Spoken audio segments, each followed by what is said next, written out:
Cuando era joven en España, a veces los jóvenes teníamos días de campo y a menudo íbamos de la ciudad de Elche a lo que llamábamos el pantano. El pantano era una presa que estaba ahí a las afueras de la ciudad y siempre era divertido poder caminar, estar juntos, jugar.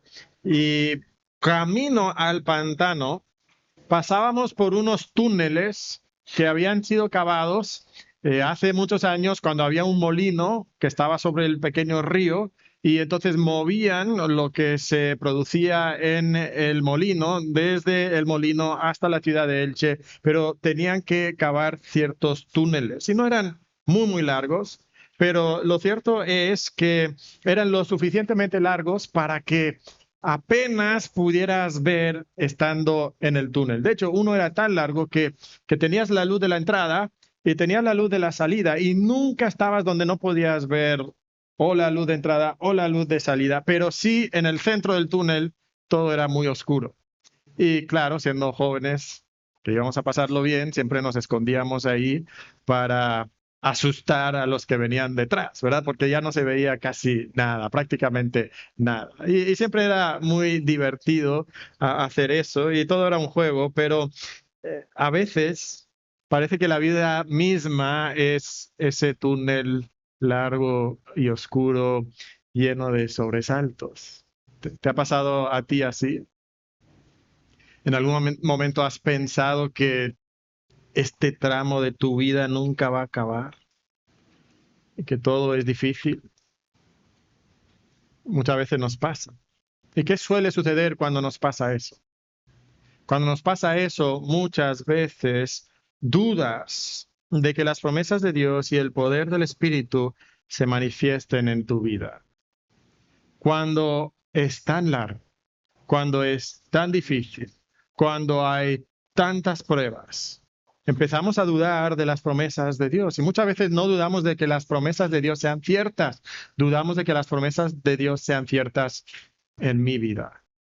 No dudo del poder del Espíritu, pero dudo de que yo experimente el poder del Espíritu en mi vida. Y no es verdad que a veces sentimos eso. Nos hacemos la pregunta, ¿será Dios poderoso? ¿Serán sus promesas ciertas? ¿Lo que la Biblia dice realmente es así? ¿Dios responde a las oraciones? Pues parece que sí, a las oraciones de los demás, pero no a mis oraciones. ¿Habré hecho algo mal? ¿Me estará castigando Dios? Cuando llegamos a Lucas y la historia que él nos está narrando aquí, nos vamos a dar cuenta que la nación de Israel ha estado atravesando un largo y oscuro túnel. ¿Por qué? Porque por 430 años no han escuchado una revelación de Dios, no ha habido un profeta. Desde que regresaron del cautiverio, sí, con mucho gozo, con mucha celebración, pero no fue lo que ellos esperaban. Ahora están sufriendo. Sufren a manos de diferentes imperios que llegan, los griegos, los seleucidas, los ptolomeos, los romanos, e incluso dentro de Israel hay diferentes bandos y hay muchas guerras civiles muy sangrientas, a veces hasta peor que cuando estaban siendo invadidos por otras naciones. Ha sido un momento largo, difícil, oscuro en la historia de Israel y se preguntan, ¿dónde está Dios? ¿Las promesas que Dios dio a Abraham realmente se van a cumplir? ¿Eso que anunciaron los profetas hace tantos siglos realmente será cierto? Y sin duda muchos de los israelitas habían perdido su fe, su confianza, su creencia de que las promesas de Dios se iban a cumplir. Pero el día de hoy vemos que se acerca la luz al final del túnel. Empieza a resplandecer la luz en la distancia. Y lo empezamos a ver aquí en nuestro pasaje, en los primeros 4 versículos. Y lo que vamos a observar en este pasaje es que vamos a dar el bosquejo del pasaje. Y conforme avanza el sermón estaremos extrayendo algunas lecciones para nuestra vida que salen del pasaje. Entonces, en los versículos del 1 al 4, lo que tenemos aquí es la introducción. Tenemos la introducción. Ya lo hemos leído, no lo vamos a volver a leer. Pero de inmediato destaca para nosotros que Lucas quiere que nosotros sepamos la certeza, la seguridad de las cosas que él nos está escribiendo. Como dice el primer versículo, la última palabra es la palabra ciertísimas. Ciertísimas. Él quiere que nosotros sepamos que esto es ciertísimo. Lo curioso de esta palabra es que significa ciertísimo, pero también puede significar otra cosa. También puede significar que estas cosas se han cumplido plenamente. Dice, ¿se han cumplido en qué sentido? Bueno, al usar esa palabra, Lucas frecuentemente usa esa palabra para describir el cumplimiento de las profecías del Antiguo Testamento. Entonces, lo que Lucas nos está diciendo es que no solamente estas cosas son ciertísimas, pero estas cosas son el cumplimiento pleno de las promesas y las profecías que Dios había dado en el Antiguo Testamento. O sea, esto no es algo nuevo, esto es algo que Dios no había revelado. Esto ya venía revelado en el Antiguo Testamento y Él quiere que ellos entiendan que es el cumplimiento pleno de las promesas que Dios había dado en el Antiguo Testamento. Y se habían cumplido. Y quiere que Teófilo lo sepa. Ahora, ese es un énfasis interesante y es un énfasis que tenemos que tener en todo este estudio de Lucas.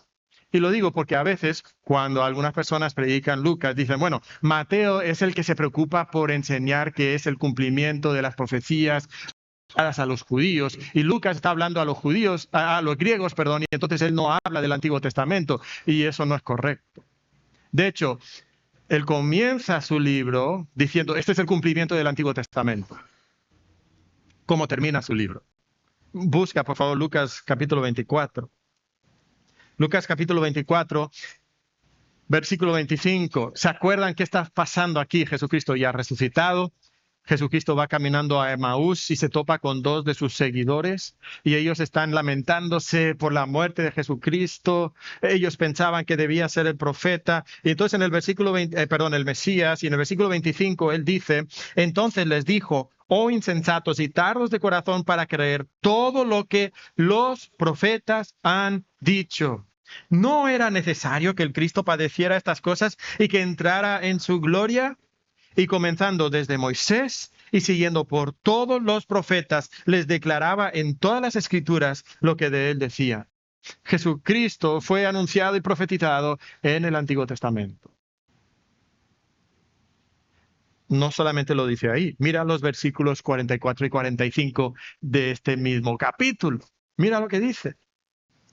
Y les dijo, ahora hablando con sus discípulos, y les dijo, estas son las palabras que os hablé estando aún con vosotros, que era necesario que se cumpliese todo lo que está escrito de mí en la ley de Moisés y en los profetas y en los salmos. Entonces les abrió el entendimiento para que comprendiesen las escrituras. O sea que Lucas comienza su evangelio diciendo que esto es el cumplimiento del Antiguo Testamento y Lucas termina su evangelio diciendo este es el cumplimiento de lo que el Antiguo Testamento había prometido. Y además, para que nosotros sepamos que las promesas de Dios se cumplen, Lucas nos presenta sus credenciales. O sea, ¿por qué Lucas puede escribir esto? Bueno, Lucas nos dice que él habló con los que desde el principio lo vieron, si están otra vez ahora en Lucas capítulo 1, versículo 2. Él habló con los apóstoles, los que fueron testigos presenciales. Y como un hombre erudito, con un hombre estudioso, que era un médico, como el pastor Daniel nos resaltaba la semana pasada, él investiga con diligencia en el versículo 3. Y esa investigación con diligencia le permite poner en orden todas las cosas acerca de Jesucristo. Algunos piensan que ahí está hablando de orden cronológico, pero lo más probable es que simplemente está hablando de presentar un escrito ordenado que fuera claro y entendible para Teófilo. Y todo esto lo hace con qué objetivo. El versículo 4 nos dice. Él quiere que Teófilo conozca la verdad acerca de estas cosas.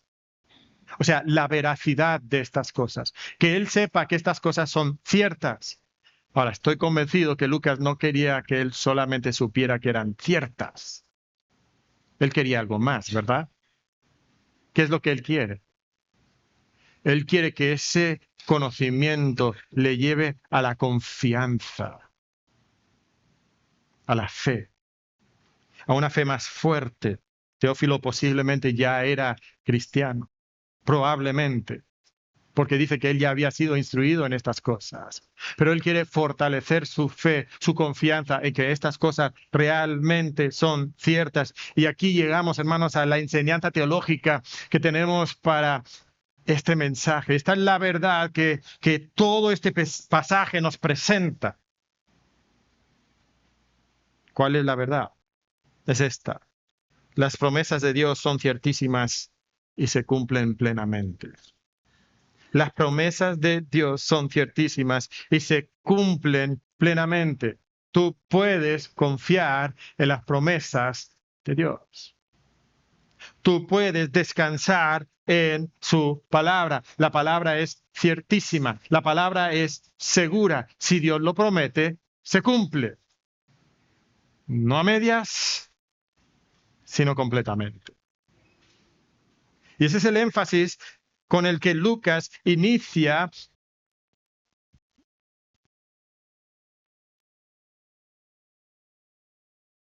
no solamente en estos primeros 4 versículos, pero vamos a notar también en los siguientes versículos. Porque esta historia va a comenzar con dudas. Y eso nos va a ayudar a nosotros, porque quizás tú te estás preguntando en este momento si las promesas de Dios son ciertísimas y se cumplen plenamente. Entonces, ¿por qué me cuesta tanto confiar? ¿Por qué me cuesta tanto confiar? Cuando el túnel es largo y oscuro, cuando hay sobresaltos, cuando hay pruebas, cuando hay dificultades, ¿por qué me cuesta tanto confiar? ¿Te identificas con esa pregunta? Me imagino que sí. Y lo que vamos a encontrar en este pasaje es cómo nosotros podemos superar nuestras dudas. ¿Cuáles son obstáculos a nuestras dudas y cómo nosotros podemos superar esas dudas, esas cosas que no nos permiten disfrutar de las promesas de Dios? Entonces, en la introducción nos da este énfasis de las promesas ciertas de Dios. ¿Qué encontramos en la siguiente sección? En los versículos 8 al 23 tenemos la anunciación. No es la anunciación del nacimiento de Jesucristo, sino es la anunciación del nacimiento de Juan el Bautista. Y lo que vamos a encontrar aquí son algunas lecciones que nos ayudan. ¿Cómo poder confiar? Cuando el túnel es largo, cuando es oscuro, cuando parece que Dios no responde. Aquí vamos a encontrar algunas lecciones y llegamos al versículo 5 y de inmediato nos dice que esto sucedió en los días de Herodes. Ahora, si tú tienes alguna noción de la cronología de los eventos bíblicos, tú sabes que el último profeta fue Malaquías. Malaquías profetiza unos 430 años antes de estos eventos que nosotros estamos leyendo aquí. Entonces, por 430 años no ha existido revelación de Dios.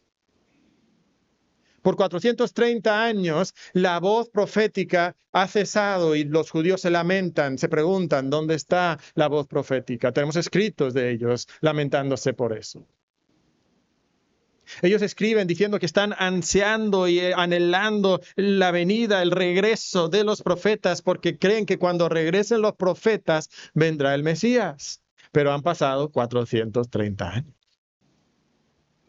Entonces, ¿dónde están las promesas de Dios? ¿Qué es lo que hizo que muchas personas dudaran aquí? ¿Sabes lo que les hizo dudar? La tardanza. La tardanza. Se había tardado. ¿Y no es verdad que la tardanza también nos hace dudar a nosotros? O sea, si nosotros oramos algo y Dios lo contesta de inmediato, entonces, pues nos sentimos bien. Pero si nosotros pedimos a Dios algo y oramos y no se cumple, entonces esa tardanza nos hace pensar que no se cumplirá, que Dios no responderá o que la promesa de Dios no se va a ver en ese pleno cumplimiento que mencionábamos. Y entonces, hermano, aquí está la primera lección para nosotros. No dejes que la tardanza te desaliente. Dios había tardado 430 años. Pero ahora la promesa se cumple. Y a veces nosotros tenemos áreas de nuestra vida donde parece que Dios se tarda, que Dios no contesta, que Dios no responde. Quizás para ti hay alguna situación donde tú has orado, donde has llorado, donde te has juntado con otros hermanos para orar, donde has esperado y Dios no te ha contestado. Y quizás tú, como el salmista, clamas: ¿hasta cuándo, Jehová? ¿Me olvidarás para siempre? ¿Hasta cuándo esconderás tu rostro de mí? Y hermano, cuando tú sientas desaliento, no dejes que la tardanza te desaliente, que quiebre tu fe en las promesas de Dios, porque las promesas de Dios son ciertísimas y se cumplen plenamente. Tú puedes confiar en Dios. Tú puedes descansar en su palabra. Y aunque hayan pasado 430 años, o en nuestro caso, aunque 2000 años después, todavía estamos esperando el regreso del Mesías, la segunda venida del Mesías, nosotros podemos tener confianza de que sus promesas se cumplen plenamente. En los días de Herodes nos dice, pero de inmediato no solamente nos da la ubicación histórica, pero también nos da los personajes de la historia de hoy. ¿Quiénes son? Bueno, aparecen aquí Zacarías y Elisabet. Zacarías era un sacerdote, o sea que era descendiente de Aarón y era de la clase de Abías. Y dices, ¿eso qué significa? Bueno, cuando los hijos de Aarón empiezan a multiplicarse, ya no todos los sacerdotes podían servir al mismo tiempo en el tabernáculo y luego en el templo. Entonces, durante los tiempos tempranos de Israel, empiezan a dividir a los sacerdotes en 24 clases. Una de las clases era la clase de Abías. Y entonces, 2 veces al año lo que sucedía es que esas clases, una semana y luego 24 semanas después, otra semana, esos profetas de ese grupo, de esa clase, servían en el templo. Ahora, conforme se van multiplicando, ni todos los de esa clase pueden estar participando. Entonces, aquí lo que encontramos es que a Zacarías, de la clase de Abías, él le toca la oportunidad de servir en el templo, como veremos en un momento más. Pero en estos versículos, ¿sabe lo que destaca? Destaca la piedad de Zacarías. Es descendiente de Aarón. Eso es importante. Además, se ha casado con una descendiente de Aarón también. Elisabet es hija de Aarón, es descendiente de Aarón, y los sacerdotes no tenían que casarse con otras mujeres levitas, pero Zacarías lo hace. Parece que esto enfatiza su pureza y su piedad. Y el versículo 6 nos destaca que eran personas justas, no solamente delante del hombre. O sea, no solamente eran hipócritas como los fariseos, no, eran justos delante de Dios. Obedecían las leyes de Dios, eran irreprensibles, nos dice. O sea, que eran personas con una vida intachable, con una piedad genuina, con un fervor por la ley que era inusual. Y nosotros pudiéramos esperar que en ese contexto toda su vida la vivieran en la luz, que ellos no pasaran túneles largos y oscuros, porque eran piadosos, ¿verdad? Pero el versículo 7 nos presenta un enorme problema que ellos tenían, un largo y oscuro túnel, porque no tenían hijo, porque Elisabet era estéril, y el problema se agrava todavía más, porque ambos eran ya de edad edad avanzada. El reloj biológico había corrido. Y las posibilidades de Zacarías y Elisabet de tener un hijo eran cero. Cero. Ya no había esa posibilidad. Hermanos, para nosotros, nuestra cultura, el día de hoy, la esterilidad sigue siendo un túnel largo y oscuro para las personas que lo padecen, ¿verdad? Es difícil para ellos. Es algo que les trae lamento, dolor. Y seguramente muchas de las personas que lo padecen pueden hacerse la pregunta, ¿seré yo el culpable? ¿Se habré hecho algo mal delante de Dios? ¿Dios me está castigando? Y puede ser que en algunos casos eso es cierto, pero no siempre va a ser así. De hecho, me atrevería a decir que normalmente eso no es cierto. Y de hecho, aquí tenemos un caso muy claro donde no es el resultado de pecado o de castigo en la vida de estas personas, porque eran justas, eran irreprensibles delante de Dios, obedeciendo todos sus mandamientos y ordenanzas. Entonces, las parejas que están aquí, que no pueden tener hijos o que no los han tenido hasta ahora, no tienen que sentir que es un castigo de Dios sobre ustedes. Dios les ama. Y sí, es un túnel largo. Puedes sentir que no tiene salida. Pero hermanos, Dios no te ha abandonado en ese túnel. Dios está contigo. Y no para todos tendrán una respuesta positiva, pero sí pueden conocer la gracia de Dios en sus vidas. Esto de la esterilidad es difícil en el mundo moderno. Era todavía más difícil en el mundo antiguo. ¿Por qué? Porque en el contexto judío, Dios en las bendiciones de la ley había dicho que una de sus bendiciones era tener un vientre fructífero. Y una de las maldiciones de la ley era cerrar el vientre. Entonces, en el contexto judío, cualquier persona que no podía tener hijos era considerado maldito por Dios. Era su culpa, era resultado de su pecado. Y seguramente las personas alrededor de Zacarías y Elisabet los miraban y pensaban, sí, toda esa piedad, toda esa espiritualidad, pero algo hicieron. De alguna forma están pecando. Es culpa de ellos. Dios los tiene bajo maldición. Y seguramente muchos los juzgaban delante de Dios. Hermanos, muchas veces nosotros también cometemos el error de hacer una equivalencia entre espiritualidad y prosperidad, entre piedad y bendición de Dios. Pensamos que si somos piadosos, entonces Dios nos tiene que bendecir materialmente o terrenalmente, que no podemos pasar túneles largos y oscuros, pero eso no es cierto, nunca lo ha sido. A veces las personas más piadosas pasan los túneles más oscuros y más largos. Entonces no cometas ese error y vigila contra esa tendencia, porque sabes, todos nosotros tenemos esa tendencia de hacer esa equivalencia entre espiritualidad y prosperidad. No lo hagas.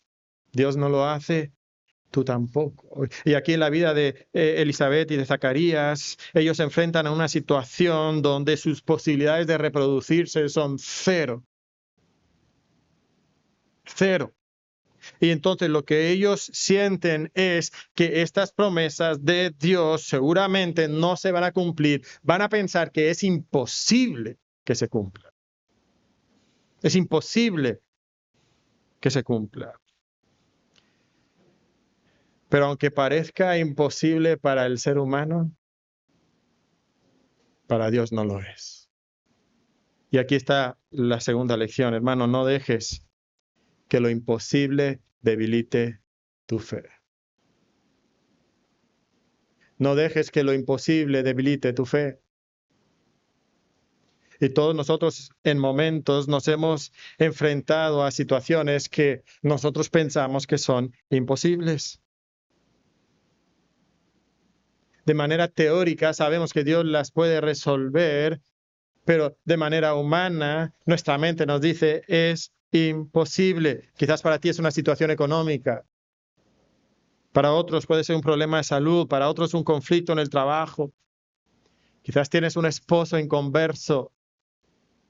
Quizás tienes hijos que son rebeldes. Quizás hay una relación matrimonial imposible. Pero hermanos, Dios cumple sus promesas. Dios obra.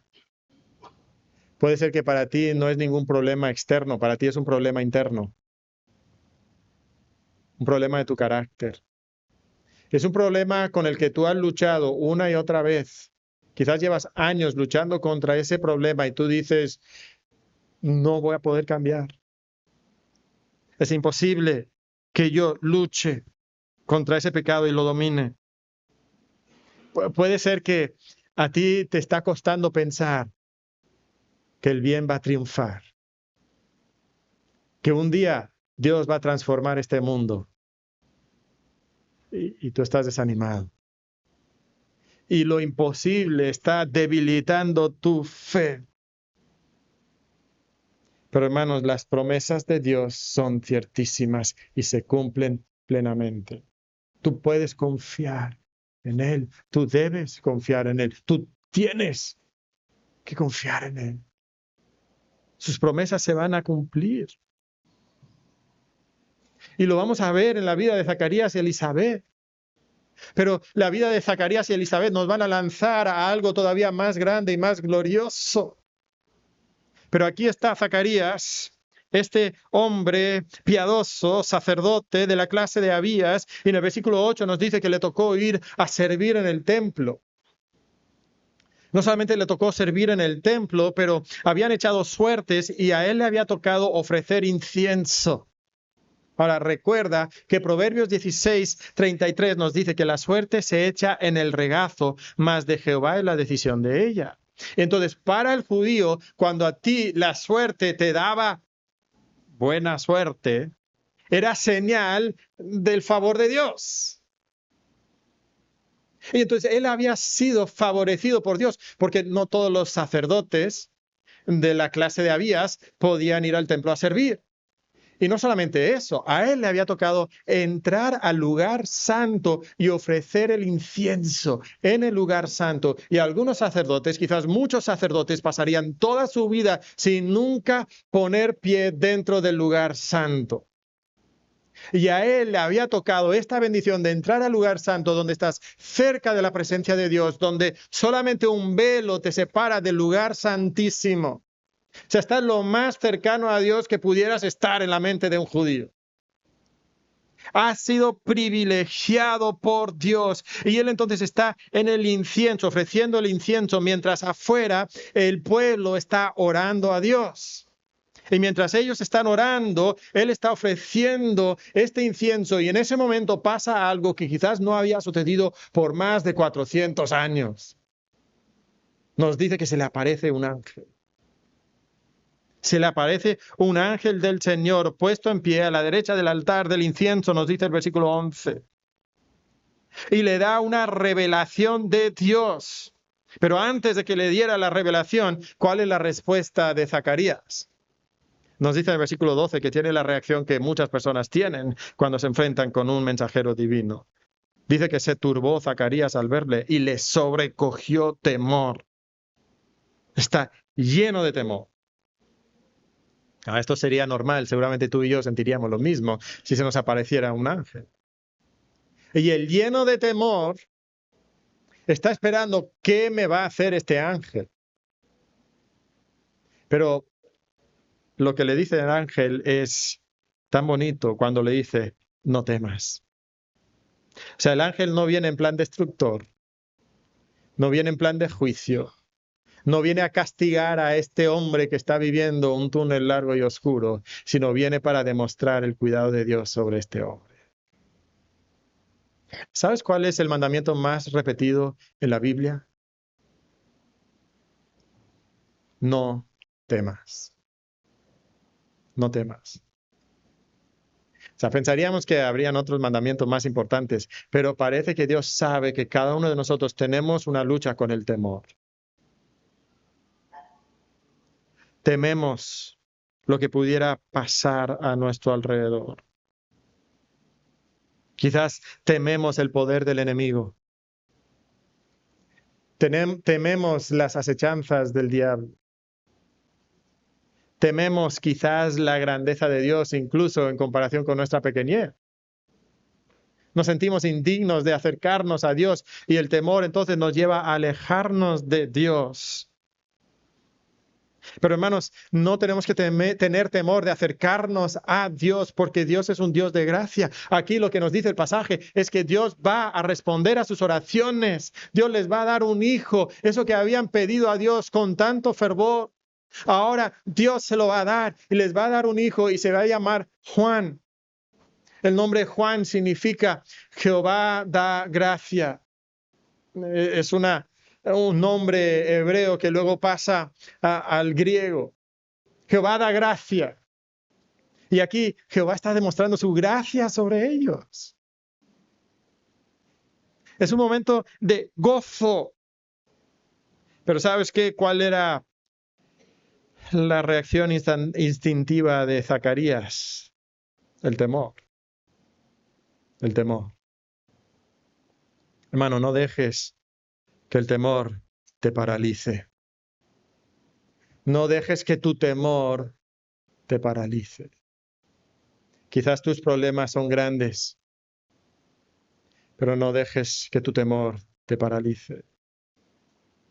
Quizás te sientes indigno delante de Dios. Tú sientes que no tienes el derecho de acercarte a Él. No dejes que tu temor te paralice. Dios es un Dios que da gracia. Dios es un Dios que quiere que nosotros nos acerquemos a Él. Y quizás tú sientes temor ante esa espantosa, sí, maravillosa, pero también espantosa presencia de Dios. Y quizás en ti hay un temor enfermizo, un temor tóxico, que no permite que tú te acerques a Dios. Tú no quieres ir a Él. Quizás tú temes que Dios no te quiere dar gracia, sino lo que Dios quiere es hacerte pasar todavía más el dolor del túnel largo y oscuro.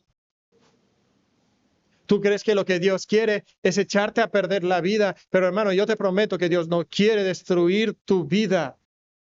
Si tú eres su hijo, Él quiere derramar su amor en tu vida. Y cuando tú permites que tu temor al futuro, que tu temor a los problemas, que tu temor a cualquier situación a la que tú te enfrentas, o incluso tu temor enfermizo a Dios mismo, cuando tú permites que ese temor te paralice, que evite que tú te acerques a Él, que evite que tú le obedezcas a Él, ese temor te va a destruir. Va a traer dolor a tu vida. No es el temor sano de Jehová, que es el principio de la sabiduría. Hermano, no dejes que tu temor te paralice. No dejes que tu temor te aleje de Dios. Dios quiere derramar gracia en tu vida. Y aquí lo vemos en la vida de Zacarías. Nos dice aquí Zacarías, o el ángel a Zacarías, que el nacimiento traería gran gozo. Pues seguro, ¿verdad? Tantos años después de buscar este niño, por fin Dios se lo daba, un momento de gran gozo. Yo recuerdo, como si fuera el día de ayer, estar en mi oficina cuando me llegó una llamada de Lalo. Y él me dijo que por fin Dios le había dado la bendición de tener un embarazo. Lo recuerdo, lo recuerdo. Gozo. Y ahora hay gran gozo, pero lo que sorprende aquí es que no solamente es gozo para Zacarías y Elizabeth, es gozo, nos dice el versículo, para muchos. Va a traer gozo y alegría para muchos. No solo para ellos, para su familia. Dios tiene algo grande en mente. Ahora, quiero hacer aquí un pequeño paréntesis. Y lo que quiero destacar, hermanos, es que en la Biblia la esterilidad es algo malo. Y tener hijos es una ocasión de gozo. Ahora, lo triste es que muchas familias, muchos matrimonios, muchos jóvenes del mundo moderno, incluso jóvenes cristianos, matrimonios cristianos, han adoptado la mentira del mundo de que los hijos son un estorbo, de que los hijos son un problema. Pero hermanos, Dios quiere que nosotros tengamos hijos, que esos hijos crezcan y que puedan ser usados por Dios en su plan de expansión mundial del Evangelio. Eso es lo que Dios quiere. Una de sus maneras de lograrlo es a través de la reproducción física. Y si no me crees, nada más estudia lo que dicen los musulmanes. Los musulmanes, por estrategia para conquistar el mundo, tienen muchos hijos. En la Biblia, la esterilidad es algo malo. Y entonces nos debería de entristecer la esterilidad voluntaria que han adoptado muchas parejas, incluso cristianas en el mundo occidental. El tener hijos es gozo. Y entonces, parejas jóvenes, tengan hijos. Jóvenes que no están casados, desarrollen esa perspectiva donde tú crees que los hijos son buenos. No estoy diciendo que todos tienen que ser los Klingon, ¿verdad? Pero debemos de ver a nuestros hijos como una fuente de gozo. De gozo. Ok, cerramos paréntesis. Regresamos al pasaje. Y lo que vamos a observar es que todo lo que el ángel le dice a Zacarías va en aumento. O sea, les dice, van a tener un hijo. ¡Qué gozo! Pero no solamente es gozo para ustedes, es gozo para muchos. ¿Por qué? Ahora nos dice que este hijo va a ser grande delante de Dios. O sea, va a ser uno de los grandes profetas delante de Dios. O sea, estas son palabras mayores. Juan, por tanto, no debe tomar ni vino ni sidra. ¿Por qué? Porque va a vivir una vida de pleno servicio a Dios, igual que los sacerdotes no podían tomar vino ni sidra cuando estaban sirviendo en el templo. Entonces, Juan no lo va a tomar en toda su vida. ¿Por qué? Porque está viviendo una vida de servicio a Dios. En vez de estar lleno de vino y sidra, ¿de qué va a estar lleno? Va a estar lleno del Espíritu Santo. Y luego dice algo que es sorprendente, porque no solamente va a estar lleno del Espíritu Santo a partir de que él nazca, pero él va a estar lleno del Espíritu Santo en el vientre de su madre. Y veremos un poquito más adelante que tiene un rol profético, va a dar una profecía en el vientre de su madre. Esto es sorprendente, es inusual. Y no solamente nos dice eso, pero luego nos dice en el versículo 16 que Él va a hacer que muchos de los hijos de Israel se conviertan a Dios. ¿Sabes? Esto es impactante. ¿Sabes por qué es impactante? Es impactante porque algunos de los profetas más famosos, más conocidos que nosotros conocemos de la palabra de Dios, no pudieron lograr eso. Isaías no tuvo un ministerio exitoso. Él no convirtió a muchos a su Dios. Jeremías tampoco. Ezequiel tampoco. Pero Juan va a tener un éxito inusual. Va a ser grande delante de Dios. Y nos dice también aquí en el versículo 17, aquí llegamos a lo más maravilloso. Nos dice así el versículo 17. E irá delante de él con el espíritu y el poder de Elías para hacer volver los corazones de los padres a los hijos y de los rebeldes a la prudencia de los justos, para preparar al Señor un pueblo bien dispuesto. Queda claro que Juan es un profeta inusual. Hay algo diferente acerca de este Juan. Y de hecho, seguramente cuando el ángel dijo estas palabras, en la mente de Zacarías empezó a hacer todo tipo de conexiones. Y seguramente él se fue a ese último profeta que había profetizado, Malaquías. Y él recordó lo que Malaquías había dicho en Malaquías 4, 5 y 6. He aquí os envío el profeta Elías, antes que venga el día de Jehová grande y terrible. ¿Y qué haría este segundo Elías? Él hará volver el corazón de los padres hacia los hijos.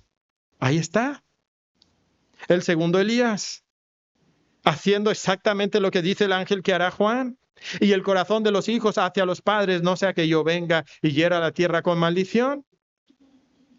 O sea, él va a cumplir estas profecías. Seguramente al escuchar esa última frase, ¿cuál es la última frase? Para preparar al Señor un pueblo bien dispuesto. Seguramente él recordó Malaquías capítulo 3, versículo 1. He aquí yo envío mi mensajero, el cual preparará el camino delante de mí. ¿Y quién está hablando? Jehová de los ejércitos. Entonces, Zacarías empieza a hacer conexiones. El segundo Elías, que vuelve el corazón de los padres a los hijos.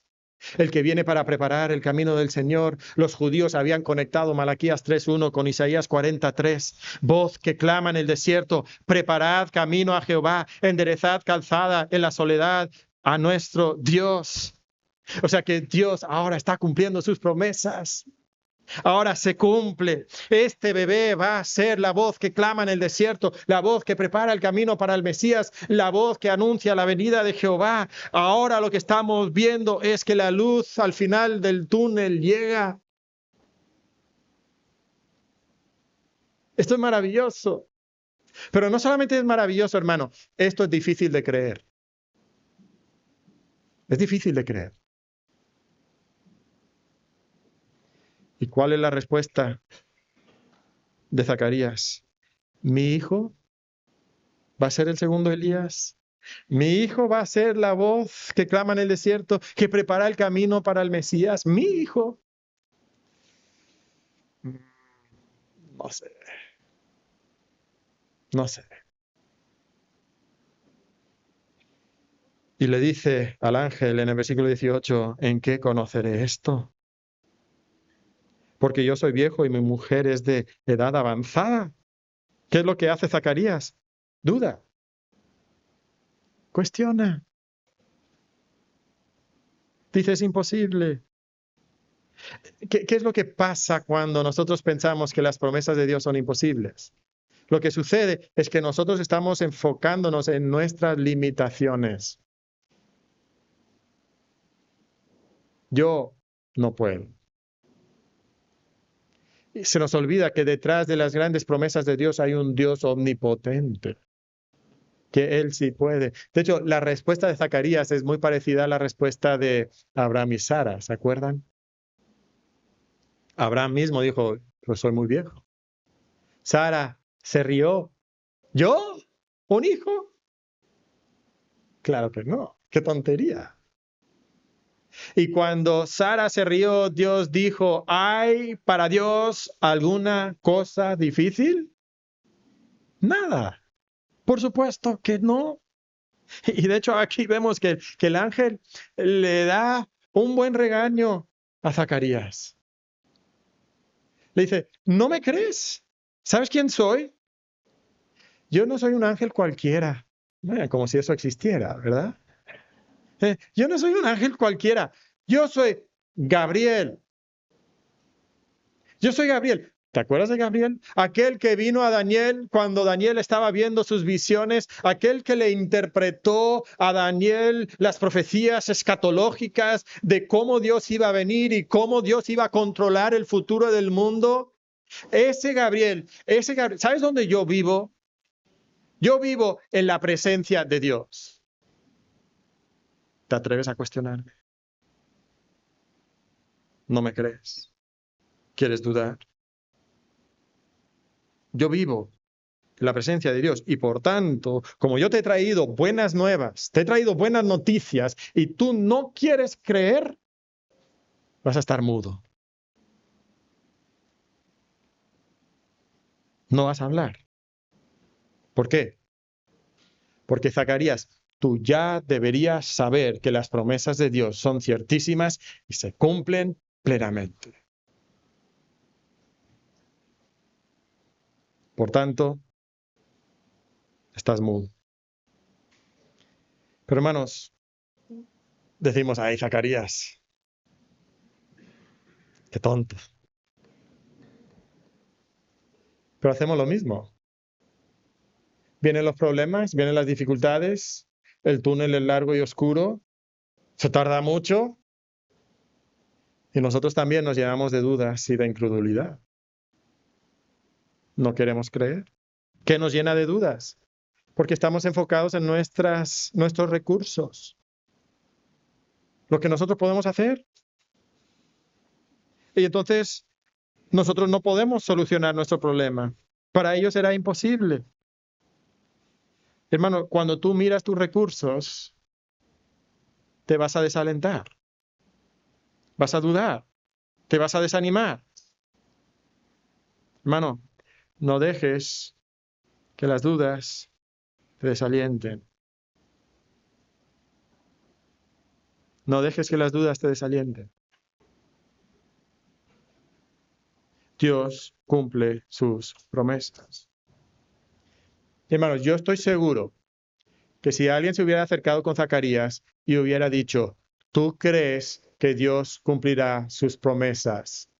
¿Qué hubiera dicho Zacarías? Claro, por supuesto, ¿verdad? Claro que sí. ¿Tú crees que viene el segundo Elías? Amén, hermano. ¿Tú crees que viene el Mesías? Claro que sí. Mira mi vida. Se hubiera sentido insultado si le hubieras hecho esa pregunta. Pero Zacarías había llegado el momento donde él pensaba, se cumplirá, pero no en mi vida. Vendrá, pero yo no lo experimentaré. Y a veces eso nos caracteriza a nosotros también. A veces decimos, bueno, sí, yo creo las promesas de Dios, pero en mi vida no se van a vivir así. Yo creo que Dios responde oraciones, pero no las mías. Yo creo que Dios puede transformar las vidas de otras personas, pero no mi carácter. Y se instala en nuestro corazón un sigiloso cinismo que se ve de esa forma. Sí, es real en la vida de otros, pero no en mi vida. Y te llenas de dudas. Y tienes que creer que las promesas de Dios son ciertas y se cumplen plenamente. No estoy diciendo, hermano, que Cristo va a venir durante tu vida terrenal. No estoy diciendo que tú vas a ver que todas tus oraciones son contestadas. Pero sí estoy diciendo que tú puedes vivir en la gracia y en la vida abundante y poderosa que Dios da a sus hijos, que creen en sus promesas. Quiero aclarar aquí que el problema de Zacarías no fue hacer una pregunta. ¿Cómo lo sabemos? Bueno, unos versículos más tarde, María también le va a preguntar a Gabriel, oye, ¿cómo es esto si yo no conozco varón? Entonces el problema no fue la pregunta. El problema fue el corazón incrédulo de Zacarías. Porque hay una diferencia entre preguntas que brotan de la confusión y el dolor y preguntas que brotan de la incredulidad. Y de alguna manera Gabriel detectaba que en el corazón de Zacarías había incredulidad, mientras que en el corazón de María, un poquito más adelante, no hay esa incredulidad. Pero ¿cuál es el problema? El problema es la incredulidad, el problema son las dudas. Hermano, tú puedes llevar tus preguntas y tus dudas a Dios, pero asegúrate que tus preguntas no brotan de la incredulidad. Lo vemos en los Salmos una y otra vez. Llevan sus dudas a Dios, llevan sus preguntas a Dios, llevan sus quejas a Dios, le dicen a Dios, ¿hasta cuándo, oh Dios, te olvidarás de mí para siempre? Pero no brote de tu incredulidad. ¿Qué está pasando aquí? Bueno, mientras el pueblo está afuera esperando a Zacarías, Zacarías está adentro hablando con el ángel y luego Gabriel le deja mudo y todo esto ha consumido tiempo. El pueblo está afuera diciendo, ¿dónde está Zacarías? Pues entró y no ha salido. ¿Qué pasó? Y ellos esperaban que saliera porque después de que él saliera, el sacerdote pronunciaba la bendición sacerdotal. esa bendición de Aarón en Números capítulo 6, Jehová haga resplandecer tu rostro sobre ti y te bendiga y todo eso que conocemos, ¿verdad? Entonces ellos están esperando y no sale Zacarías, finalmente sale y cuando sale no puede pronunciar la bendición. ¿Qué pasó? Entre que entró y salió, ¿qué pasó? Pues Zacarías les da algunas señas, les hace entender que vio una visión y se van sin la bendición sacerdotal.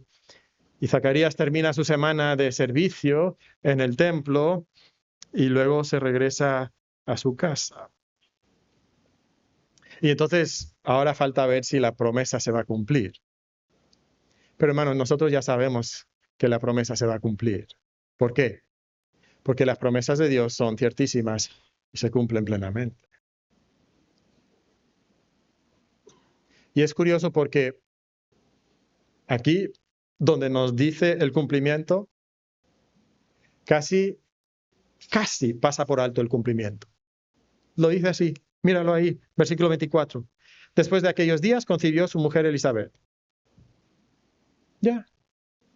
Chan, chan, como dicen.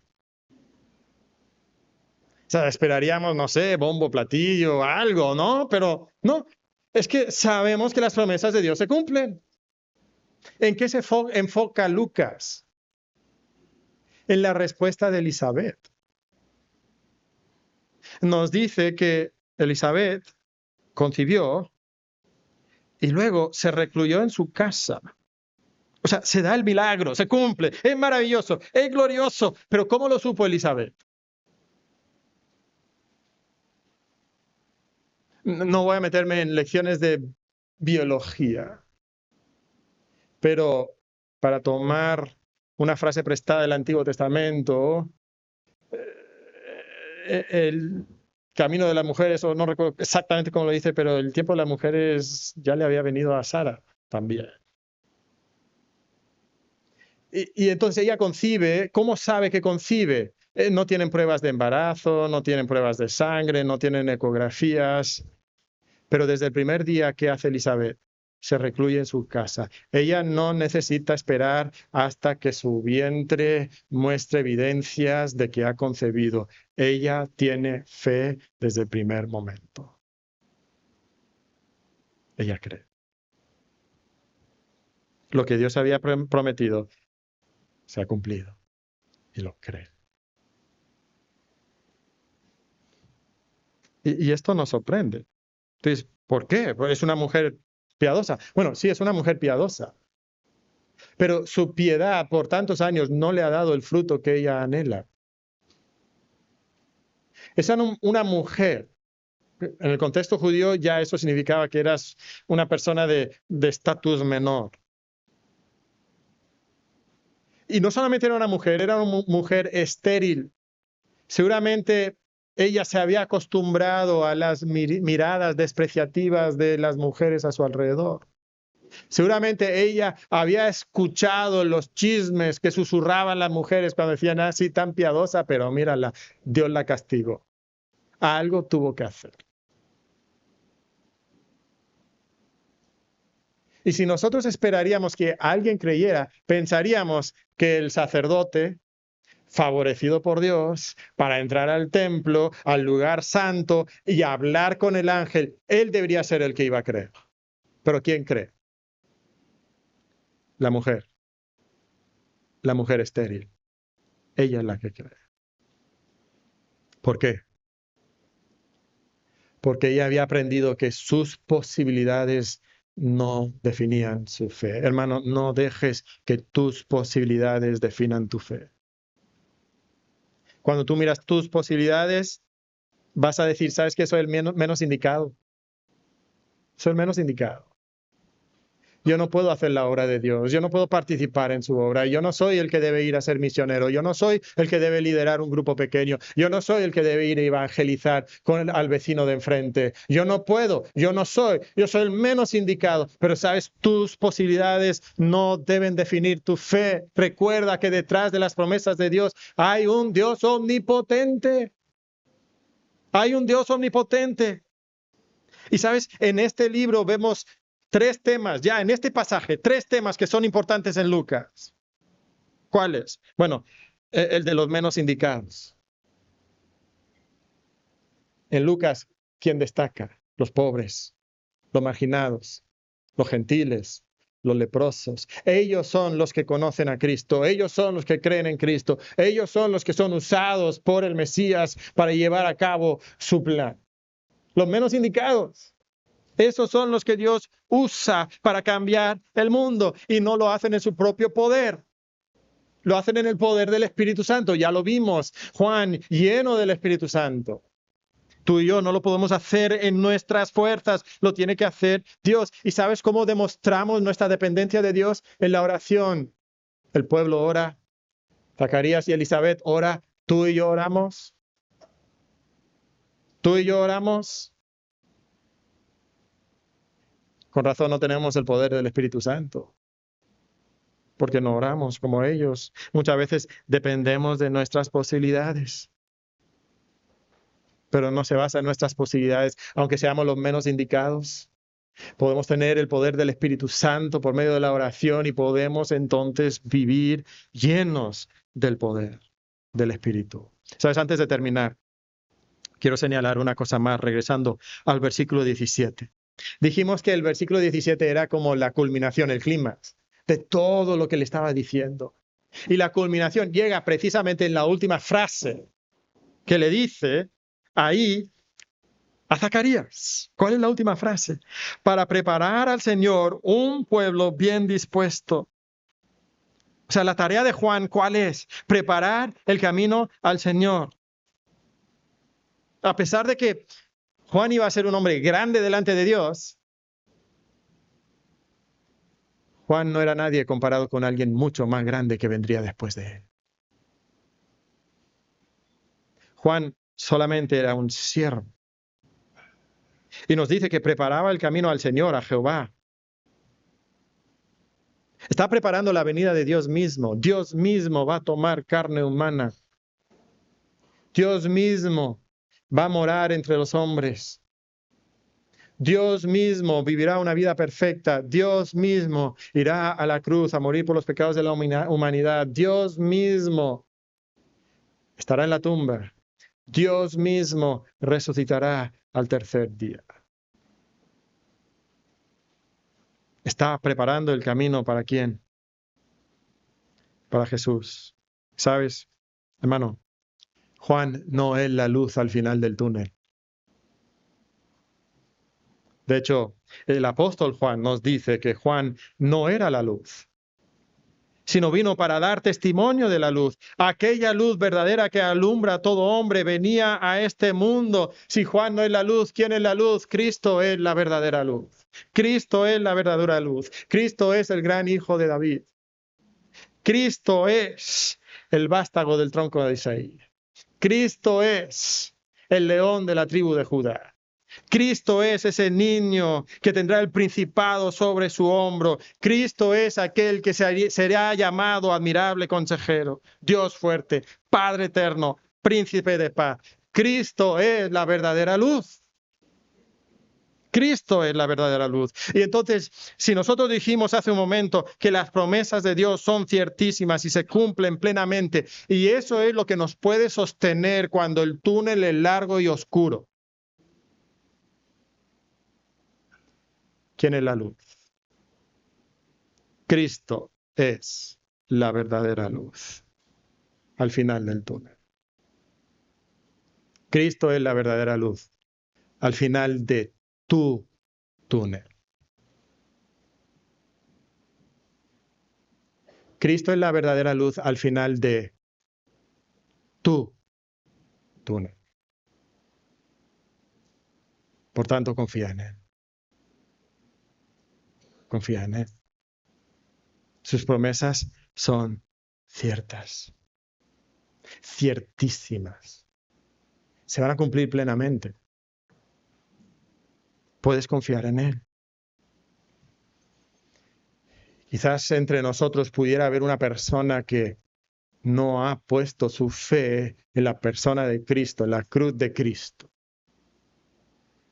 Cristo murió en la cruz para perdonarnos de nuestros pecados. Y tú necesitas confiar en Él para poder tener el perdón de tus pecados y restaurar tu relación con Dios y tener vida eterna. Si tú no has puesto tu fe en la muerte y resurrección de Jesucristo, en su persona, a mí me encantaría hablar contigo al terminar el culto. Pero esa es la única vía que tú puedes experimentar la luz de Cristo. Si no, perdón, vas a experimentar el juicio de Cristo. El juicio eterno en el infierno. Entonces, si tú no has puesto tu fe en Jesucristo, por favor, habla conmigo. Quiero compartirte estas buenas noticias de Cristo. Ahora, probablemente la mayoría de nosotros ya hemos creído en Cristo para salvación. Y estas promesas que hemos visto el día de hoy, muchas de ellas ya se cumplieron en la primera venida de Jesucristo. Pero, ¿sabes? Hay muchas promesas acerca de una segunda venida del Mesías, la segunda venida de Jesucristo. Y es posible que tú, como a algunas personas, estás dudando por la tardanza, estás dudando por los problemas, estás dudando porque tu túnel es largo y oscuro. Y tú estás diciendo, Señor, es verdad, es cierto, ya no sé. Y tú también necesitas creer que hay esas promesas que son ciertísimas, que se van a cumplir plenamente. Y no solamente a un nivel cósmico, se van a cumplir plenamente en tu vida también. Cristo es la luz al final de tu túnel. Tú necesitas confiar en Él. Un día, Cristo regresará. El diablo será derrotado. La muerte será derrotada. Plenamente, completamente. Un día tu debilidad humana será borrada y ya no lucharás con los remanentes de la carne. Un día no tendrás enfermedad, un día no tendrás muerte, todo lo quebrantado será restaurado. Un día Cristo vendrá para hacer eso. Esas cosas son ciertísimas. Y hermanos, necesitamos confiar en Él. Decía la semana pasada que a veces nos hastiamos de este mundo. Tanta violencia, tanto odio, tanto pecado, tanta división, tanto egoísmo. Y nos hastiamos. Hermanos, yo necesitaba este pasaje esta semana. Es probable que tú también necesitas este pasaje. Necesitas recordar que sus promesas son ciertísimas y que hay una gloriosa luz al final del túnel. Y podemos vivir a la luz de su luz. Entonces, hermano, ¿por qué dudas? ¿Por qué dudas?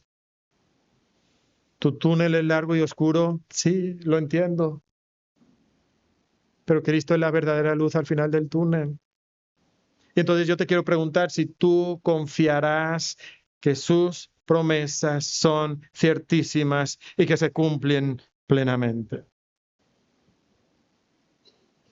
Si no confías, es porque estás mirando tus recursos y no estás mirando al Dios omnipotente detrás de sus promesas. Quizás tú dices, sí, hermano, yo creo. Entonces, mi pregunta para ti es, si tú crees que sus promesas y su poder se va a manifestar en tu vida. Esto no es algo teórico, esto no es algo solamente para los días escatológicos, esto es para nosotros que vivimos en el ya, el todavía no, o sea, ya tenemos la victoria de Cristo, todavía no completamente, pero ya la tenemos, debemos de vivir en ese poder. ¿Tú crees que tú lo puedes experimentar? ¿Que es una verdad para ti? Y dices, lo creo, pero no lo estoy viviendo. ¿Por qué no lo estoy viviendo? ¿Por qué no lo estoy experimentando? Bueno, creo que este pasaje ya nos lo sugirió. Porque necesitas la oración y el poder del Espíritu. Entonces, Estás demostrando tu confianza por medio de la oración y la dependencia del Espíritu. Porque si no, no tendrás recursos. No podrás sobrevivir el túnel largo. Solamente en la oración y la dependencia del Espíritu lo podrás lograr. Entonces, hermano, yo te quiero invitar a que tú cierres tus ojos, vamos a orar. ¿Sabes? En un momento más vamos a cantar el himno o el canto nuevo que aprendimos la semana pasada, Cristo el Victorioso. ¿Por qué? Porque Dios promete victoria. Podemos confiar en eso. Pero ¿por qué no meditas en estas preguntas que tenemos al terminar la oración? Padre, nuestros recursos son pocos, limitados, escasos. Pero tú nos has dado grandes promesas que son ciertas porque tú eres omnipotente.